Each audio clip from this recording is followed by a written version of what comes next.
Hello everyone, आज की इस वीडियो में हम डिस्कस करेंगे 12th स्टूडेंट जिन्होंने पेंटिंग को ऑप्ट किया हुआ है वो कैसे अपनी असाइनमेंट बना सकते हैं।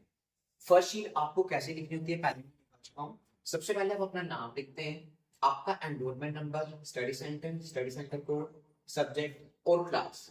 ये आ गई आपकी फर्स्ट शीट। इसके बाद जो आपके असाइनमेंट कैसे स्टार्ट करेंगे ये देखिए। आप डिटो सेम ऐसे उतार सकते हैं अपने एग्जाम पे। यहाँ पे आपके असाइनमेंट का फर्स्ट क्वेश्चन दिया हुआ है, the head represent three different aspects of God. Trimurti, name the three gods. कि जो हेड है, थ्री डिफरेंट एक्सपेक्ट है जो गॉड के, उनको रिप्रेजेंट करता है, जिसे आप त्रिमूर्ति भी कहते हैं। उनके नाम बताइए।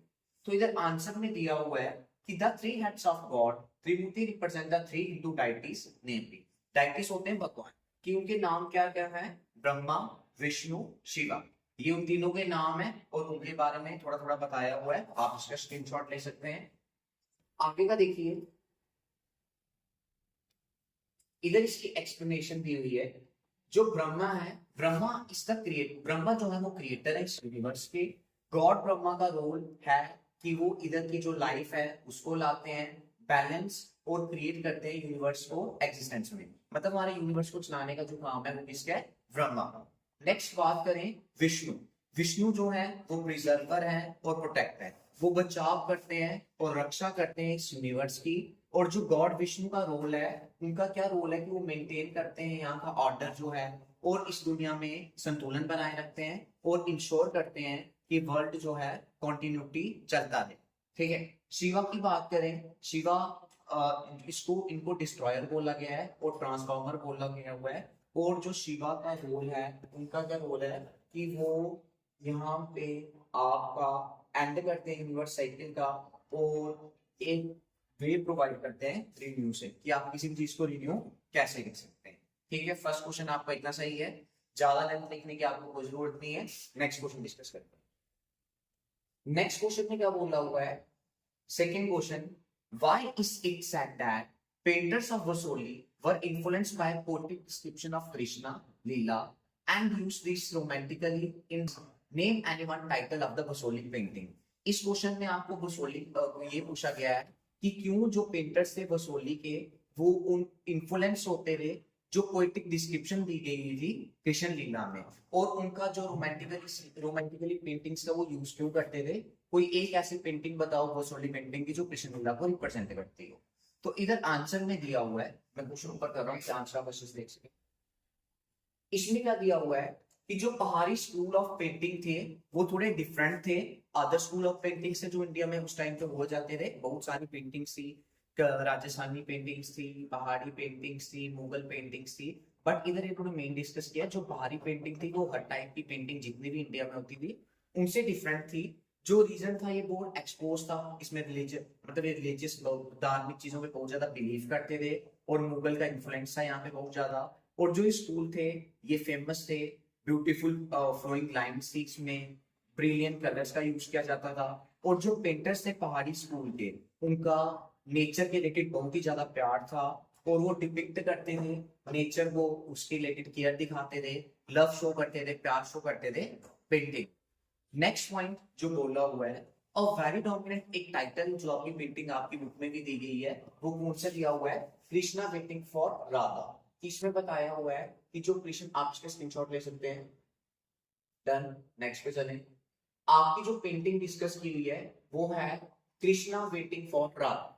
इसमें क्या बोल रहा है, it was made on a special Sialkot paper in the year 1730-80।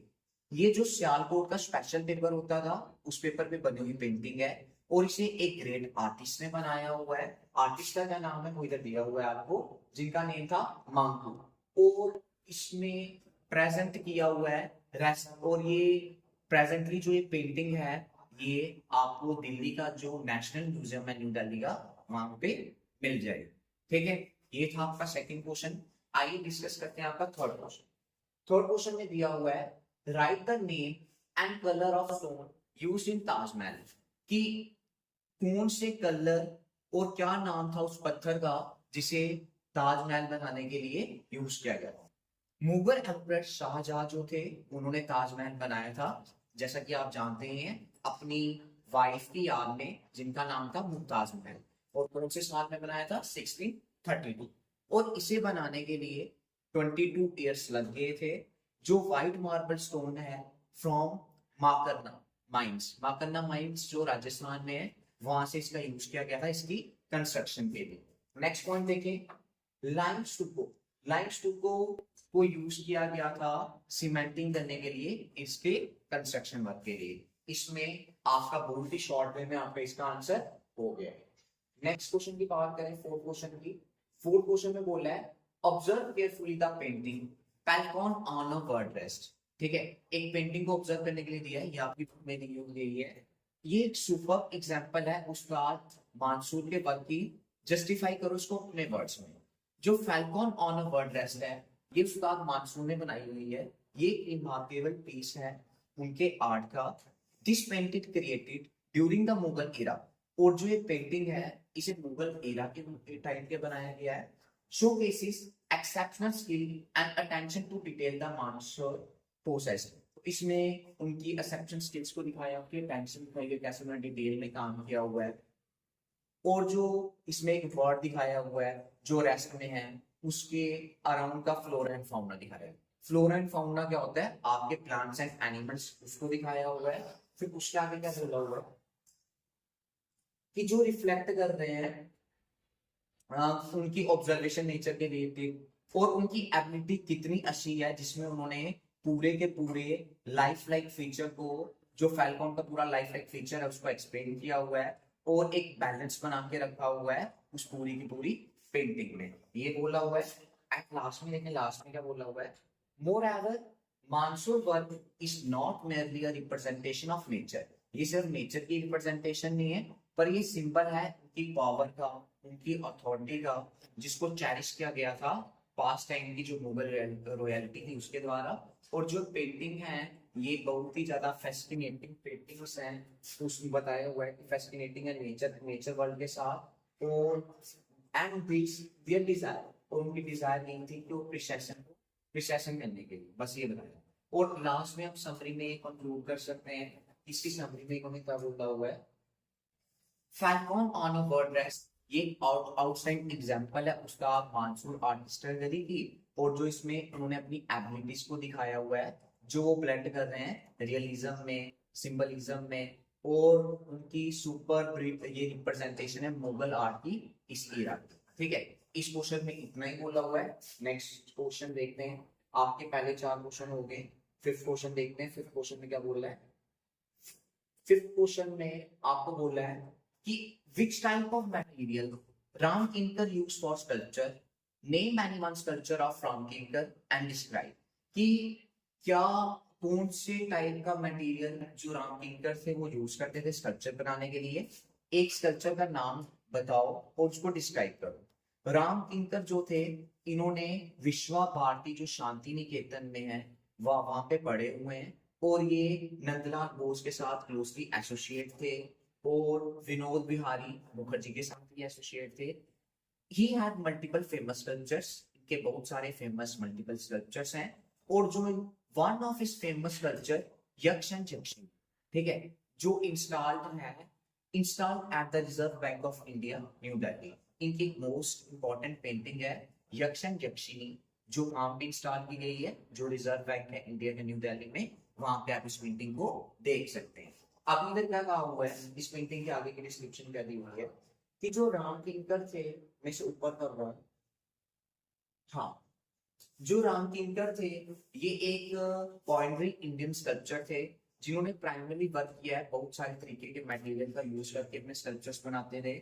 और ये इनोवेटिव यूज करते थे मटेरियल का, और लोकली अवेलेबल रिसोर्सेज का अपने कामों के लिए यूज करते थे। तो एक इनका नोटेबल स्कल्पचर भी है जो आप संथाल फैमिली देख सकते हो। उनकी एक पेंटिंग है जहाँ पे इन्होंने रिप्रेजेंट किया हुआ है डिस्टिंक्टिव, मतलब अलग अलग स्टाइल दिखाए हुए हैं, चॉइस ऑफ मटेरियल दिखाई हुई है। तो संथाल फैमिली ने क्या बताया हुआ है उस पेंटिंग को देख लेते हैं। जो संथाल फैमिली है ये एक लाइफ साइज स्कल्पचर है जिसे इन्होंने कंक्रीट से बनाया हुआ है और इसको क्रिएट किया है इन्होंने 1930 में। ये ऐसी it depict a family of, एक फैमिली के बारे में बता रही है जो संथाल ट्राइबल के पीपल थे। एक प्रोमिनेंट ट्राइबल कम्युनिटी है इंडिया की, और जो रामकिंकर जी थे उन्होंने कंक्रीट का यूज किया था एज अ मीडियम इसको अनकन्वेंशनल उस टाइम पे बनाने के लिए। और ये फर्स्ट इंडियन स्कल्पचर था जिसको जिसको पे इन्होंने एक्सपेरिमेंट किया था मटेरियल के साथ। ये आपके फर्स्ट 5 क्वेश्चन हो गए। याद रखिए जैसे जैसे आप लास्ट के क्वेश्चन में चलते चलते हैं स्ट्रेंथ बढ़ती चलती है, लास्ट के क्वेश्चन जो होते हैं वो आपके हमेशा ज्यादा नंबर देते हैं। नेक्स्ट क्वेश्चन डिस्कस करते हैं जो आपकी असाइनमेंट के लास्ट क्वेश्चन है। What are the difference between man-made and natural objects? कि जो मैन-मेड ऑब्जेक्ट हैं और नेचुरल ऑब्जेक्ट्स हैं उनमें क्या डिफरेंस है? Draw at least 2 of each of the objects. तो हमें पता ही है कि जैसे कि वीडियो में दिया हुआ है कि हमारे पास दो तरीके के ऑब्जेक्ट्स होते हैं, एक मैन-मेड और एक नेचुरल। मैन-मेड नाम से पता चलता है वो चीजें जो इंसान बनाते हैं उसे क्या बोलते हैं? मैन-मेड। जैसे आप इधर देख रहे हो कि आपका बोर्ड लगा हुआ है, ये मैन-मेड है, पर आपका एटमॉस्फेयर, आपकी हवा, आपके वर्ड्स वो नेचुरल चीज है। तो इन्होंने बोला है कि मैन-मेड चीजें क्या होती हैं, नेचुरल चीजें क्या होती हैं, हमें एक्सप्लेन कीजिए और दो दो को ड्रा कीजिए। तो देखते ही लगता होता है इधर इन्होंने बोला हुआ है देयर आर सेवरल डिफरेंसेस, बहुत सारे डिफरेंस हैं मैन-मेड और नेचुरल ऑब्जेक्ट्स में, और उनमें डिफरेंसेस बहुत सारे हैं। आइए डिस्कस कर लेते हैं मैन-मेड ऑब्जेक्ट्स। ये मैन-मेड ऑब्जेक्ट्स क्या होते हैं? ठीक है, मैं इसे थोड़ा ऊपर कर रहा हूँ क्या आप अच्छे से देख पाए। ठीक है, देखिए man-made objects are created by humans. Man-made object वो होते हैं जिन्हें ह्यूमंस क्रिएट करते हैं अपनी नॉलेज और स्किल का यूज करते हुए। इनमें एक क्लियर स्ट्रक्चर और एक इनका फंक्शनल डिजाइन होता है। ठीक है, नेक्स्ट पॉइंट की बात करें, they are typically made from material. ये प्लास्टिक से बने हुए होते हैं, मेटल और wood which have been shaped and assembled by humans. इन्हें क्या किया जाता है? प्लास्टिक से, मेटल से, लकड़ी से बनाया जाता है और इनको एक शेप दी जाती है जो असेंबल करती है ह्यूमन के साथ। अब बहुत सारी एग्जांपल है मैन मेड ऑब्जेक्ट्स की, जैसे आपकी गाड़ी, cars, building, smartphones and furnitures. इधर ये बोला हुआ है कि जैसे आपकी गाड़ियां हो गई, बिल्डिंग हो गई, आपके मोबाइल फोन, फर्नीचर वगैरह, ये सारी की सारी चीजें कौन सी हैं? Man made objects. ठीक है, नेक्स्ट पार्ट को डिस्कस करते हैं। ये डायग्राम्स आ गई। पेंटिंग में ध्यान रखना है कि जो भी डायग्राम है वो उसको आपको हैंड में बनाना है। आप इसमें चाहें वो कलर भी कर सकते हैं, और अगर कोई और पेंटिंग बनाना चाहे आप वो भी बना सकते हैं। इधर दिखाया हुआ है बिल्डिंग, एक कार बनाएंगे, आप कोई और भी मैन-मेड ऑब्जेक्ट बना सकते हैं। हो गया डन, नेक्स्ट पे चलें। नेक्स्ट है नेचुरल ऑब्जेक्ट्स। कि नेचुरल ऑब्जेक्ट्स क्या होते हैं? नेचुरल ऑब्जेक्ट्स को ह्यूमंस क्रिएट नहीं कर सकते हैं, बट ये नेचर में अक्सर करते हैं। इनकी इरेगुलर शेप्स होती हैं और ये नेचुरल प्रोसेसेस के द्वारा क्या होते हैं? इन्फ्लुएंस होते हैं। और ये नेचुरल मटेरियल से बने होते हैं, रॉक्स हो गए, प्लांट्स हो गए, ऑर्गेनिक सब्सटेंसेस इनसे ही बने होते हैं। एग्जांपल्स बताएंगे हैं आपके ट्रीज, रॉक्स, सी शेल्स और माउंटेन्स। तो डायग्राम्स की बात कर लें, ये सी शेल्स दिखाई हुई है, इस तरीके की डायग्राम बना सकते हैं आप। ठीक है, और नेक्स्ट ये आपका दिखाया हुआ है ट्री। तो ये थी आपकी पेंटिंग। ठीक है, आपकी जो असाइनमेंट है इधर से आप स्क्रीनशॉट लेना चाहे तो स्क्रीनशॉट ले सकते हैं। एक बार मैं फिर से वापिस से पूरा पीडीएफ आपको दिखा देता हूँ, एक ही क्वेश्चन करके आप हमें इसका फिर से, अगर आप स्क्रीनशॉट लेना चाहें तो लास्ट में हो सकते हैं। स्टार्टिंग इस तरीके से करनी है आपको। डन, नेक्स्ट पेज दिखा देता हूँ। फर्स्ट असाइनमेंट, ये आपका क्वेश्चन आ गया। नेक्स्ट पार्ट इसका, ये फर्स्ट क्वेश्चन कंप्लीट हो गया आपका। सेकंड की बात करूं, ये थोड़ा सा पार्ट बचा हुआ फर्स्ट क्वेश्चन का। ये सेकंड क्वेश्चन, ये सेकंड क्वेश्चन का आंसर आप इसके फोटोज ले सकते हैं। डन, इसका नेक्स्ट पार्ट।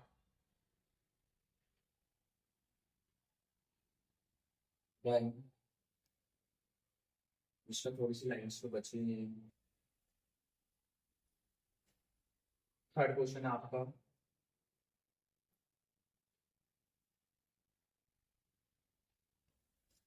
थर्ड क्वेश्चन ये दिया हुआ है, यहाँ से दिखा देता हूँ उसके आगे। ये फोर्थ क्वेश्चन आपका,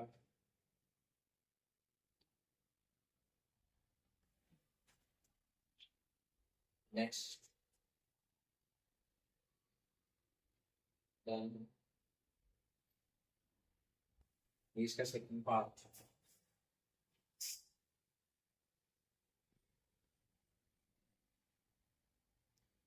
लास्ट सेकंड क्वेश्चन खत्म हो रहा है कि यहाँ पे आपका फुल क्वेश्चन खत्म हो रहा है. फिर क्वेश्चन की बात करूँ तो फिफ्थ का फर्स्ट पार्ट,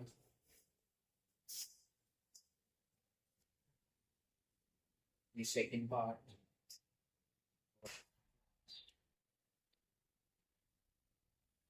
ये आपका third part, the fourth part,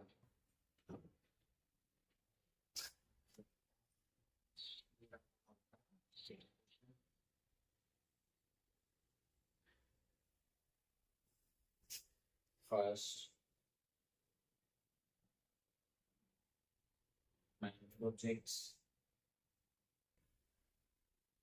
examples, the first diagrams, the second part, or this diagram, the first, and then second.